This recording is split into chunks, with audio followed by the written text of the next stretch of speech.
Articulación de la rodilla. Está formada por la extremidad inferior del fémur, la extremidad superior de la tibia y la cara posterior de la rótula. La articulación femoro-rotuliana es una trocleartrosis. La femorotibial es bicondilia. Superficies articulares. La extremidad inferior del fémur presenta la tróclea femoral, formada por dos superficies, formando un surco o garganta de la tróclea y termina en su parte más inferior al comienzo de la escotadura intercondilia, formada por la separación de los dos cóndilos. Los cóndilos se unen en la parte anterior y se separan hacia atrás.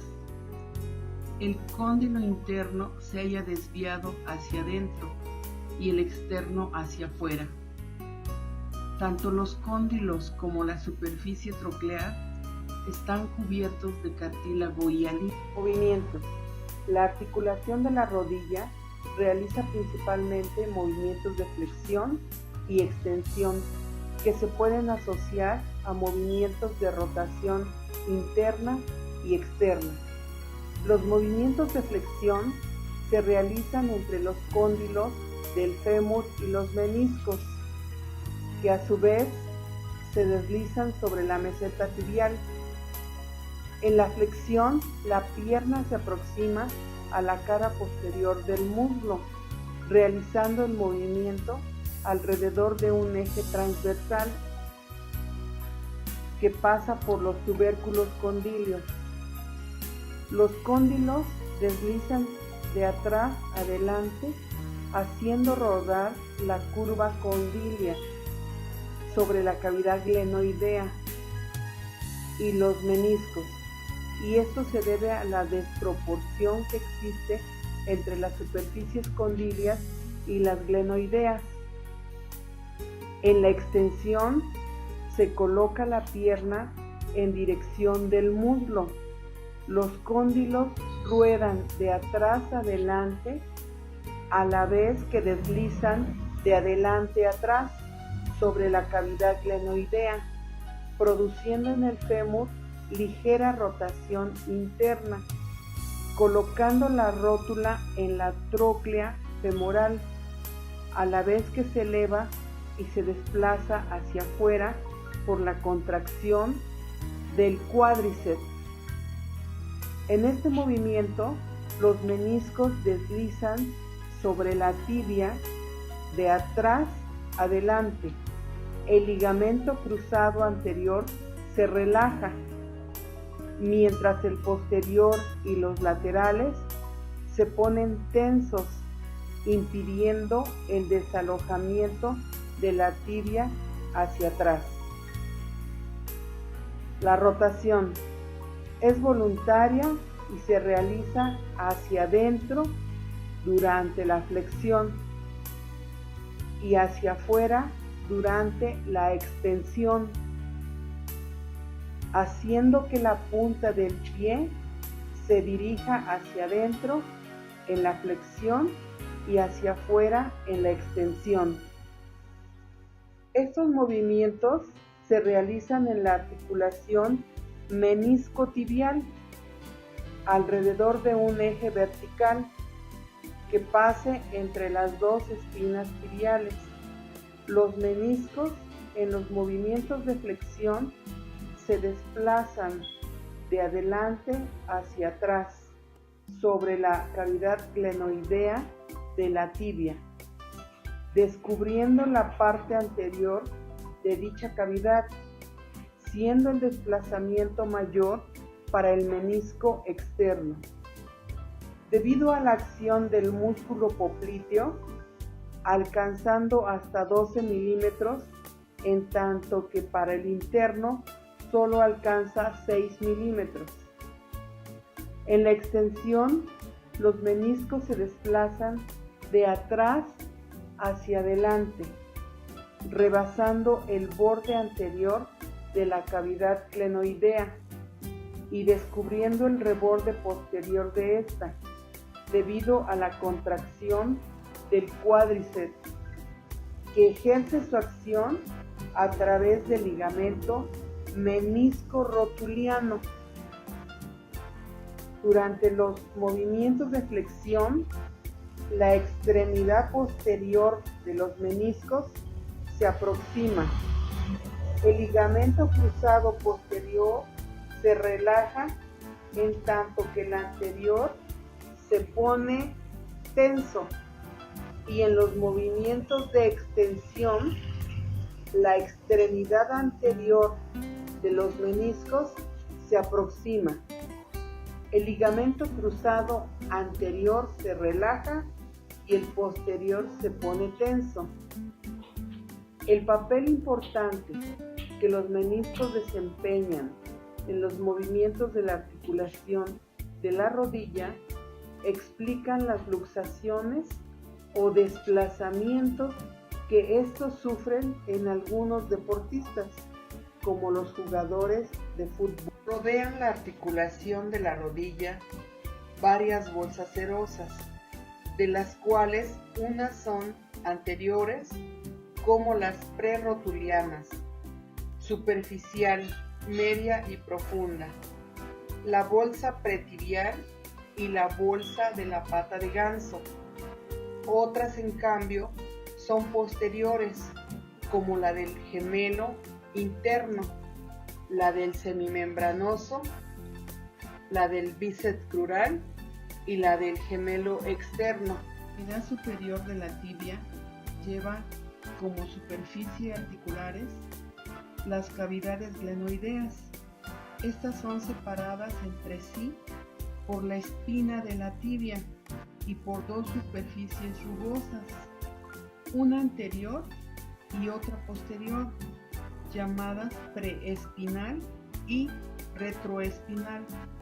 La rótula presenta en su cara posterior una superficie articular que ocupa las 3/4 partes superiores de dicha cara.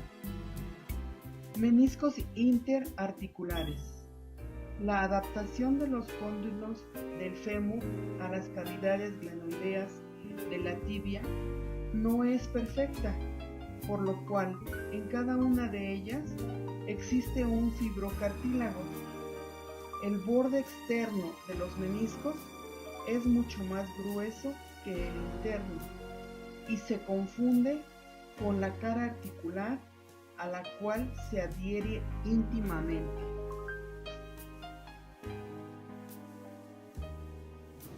Como la cápsula articular, se hallan reforzadas en su parte anterolateral por elementos fibrosos.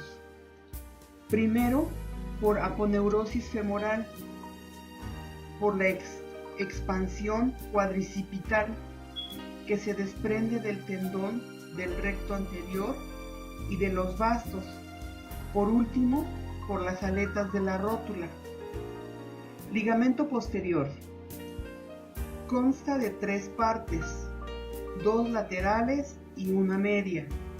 Las laterales constituidas por las llamadas conchas fibrosas, las cuales se adaptan por su parte anterior al cóndilo, mientras que en su cara posterior está en relación con los gemelos. En la parte media del ligamento posterior intervienen 2 haces. Uno es el ligamento popliteo oblicuo, que es el tendón recurrente del semimembranoso. El otro, llamado ligamento popliteo arqueado. Eres la rodilla, mi amor. Lateral externo. Tiene forma de cordón. Se inserta por arriba en la tuberosidad del cóndilo externo y por abajo en la apófisis estiloide del peroné. Su borde posterior está en relación con la inserción del bíceps crural. Su cara superficial está cubierta por aponeurosis femoral y la parte superior de su cara profunda pasa por encima del tendón del popliteo. del que está separado por una bolsa serosa. Ligamentos cruzados. Son dos, uno anterior y otro posterior. El ligamento cruzado anterior se inserta por abajo en la parte anterior e interna de la espina tibial y en la superficie preespinal. Por arriba lo hace en la parte más posterior de la cara interna del cóndilo externo. Ligamento cruzado posterior. Se inserta inferiormente en la superficie retroesquinal y se dirige hacia arriba, delante y adentro para fijarse en la parte anterior de la cara intercondilia del cóndilo interno. La dirección de un ligamento es inverso a la del otro y además se entrecruzan dos veces, por abajo en sentido anteroposterior y por arriba en sentido transversal. Sinovial es la más amplia y complicada de todas. La sinovial alcanza a la rótula por su borde superior o base. Cuando la sinovial llega al lugar de inserción de los ligamentos cruzados, los envuelve por sus caras anterior y lateral. Los ligamentos cruzados quedan fuera de la cavidad serosa. Entre el ligamento posterior, los ligamentos cruzados y la parte sinovial queda limitado un espacio irregular que contiene la masa adiposa posterior de la rodilla. La sinovial emite otras prolongaciones, además de la cuadricipital y otra destinada al tendón del popliteo y otra al gemelo interno. Las franjas sinoviales son repliegues que llevan intervalos abiertos entre las superficies articulares en ciertos movimientos. Relaciones. Por debajo de la articulación se encuentra solamente el tendón del cuádriceps, la aponeurosis superficial, el tejido celular y la piel. Por detrás de la articulación existe un espacio romboidal conocido como rombo popliteo y limitado por los músculos arriba y adentro, por el semitendinoso y el semimembranoso. Arriba y afuera, bíceps crural. Abajo y adentro, gemelo interno. Abajo y afuera, gemelo externo. Rodean la articulación de la rodilla varias bolsas serosas, de las cuales unas son anteriores, como las rotulianas. El anterior o rotuliano es aplanado de adelante a atrás y más ancho por arriba que por abajo. Se inserta superficialmente el vértice de la rótula y se confunden sus fibras con las que proceden del tendón del cuádriceps y descienden por la cara anterior de la rótula. Esta está cubierta por aponeurosis femoral y por la piel. La cara posterior está en relación con la bolsa serosa pretibial y por arriba con el paquete adiposo anterior de la rodilla. Tanto el ligamento disco interno tiene forma de C y el externo forma de O. Medios de unión. Comprenden una cápsula articular, 4 ligamentos periféricos y 2 ligamentos cruzados. La cápsula está constituida por fibras longitudinales que van del fémur a la tibia, del fémur a la rótula y de la rótula a la tibia. Ligamentos laterales. El ligamento lateral interno se inserta por arriba en la tuberosidad del cóndilo interno. Es más ancho en su parte media al nivel del menisco que en sus extremidades. Su cara superficial está cubierta por la aponeurosis femoral y la inferior. Está cubierta por los tendones de la pata de ganso. Su cara articular se relaciona con el cóndilo del fémur, con el fibrocartílago semilunar y con la tuberosidad correspondiente de la tibia.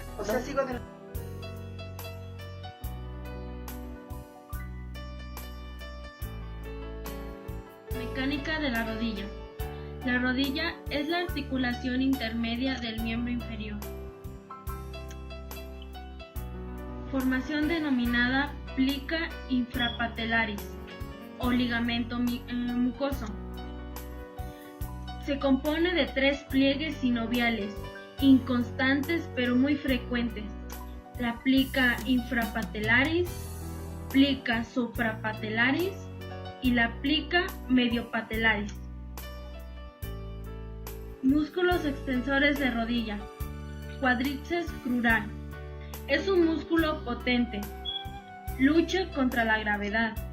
Cuando se inicia una mínima flexión y una inervación enérgica de cualquiera se hace necesaria para evitar la caída de la flexión de la rodilla.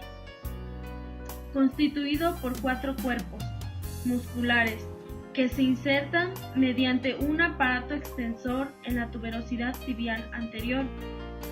3 músculos monoarticulares: el crural, el vasto externo, el vasto interno. Un músculo biarticular, que es el recto anterior.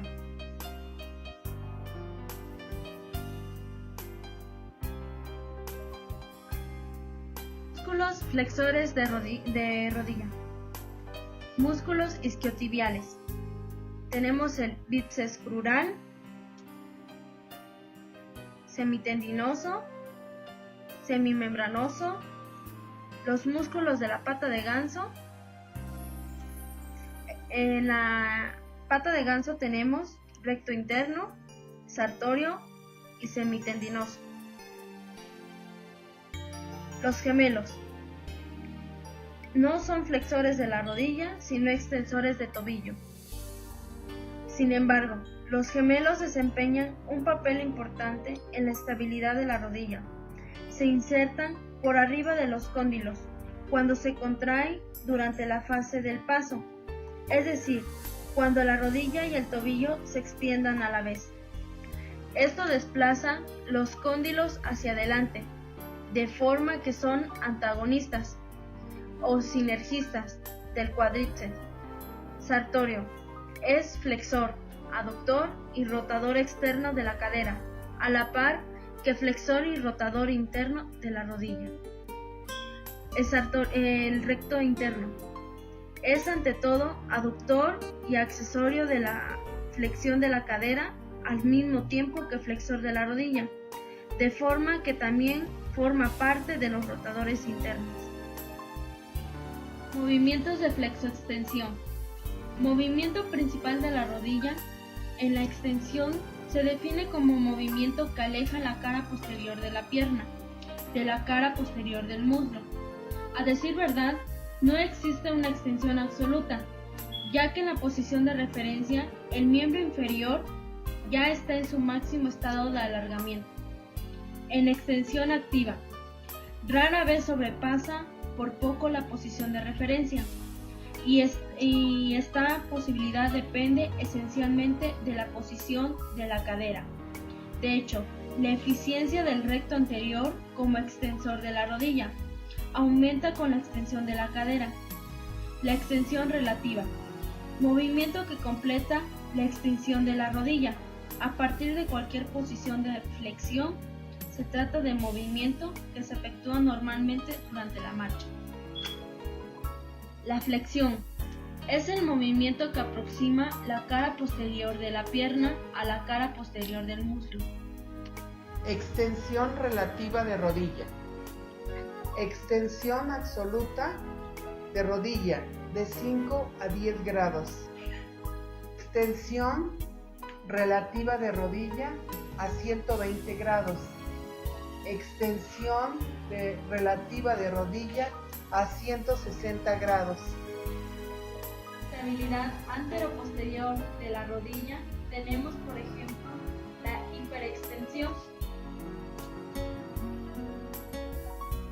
En la flexión del bíceps crural y el semimembranoso como principales y como accesorios el semitendinoso inervado por el ciático mayor, los gemelos de la pierna, el plantar delgado, el popliteo inervados por el ciático popliteo interno, el sartorio y el recto interno, inervados por el músculo cutáneo externo, y en la extensión el cuádriceps crural y el tensor de la fascia lata, inervados por el nervio crural, en la rotación externa el bíceps crural y en la rotación interna el semimembranoso, el popliteo y los de la pata de ganso. Transversal de la rodilla encontramos el movimiento de desequilibrio interno y desequilibrio externo.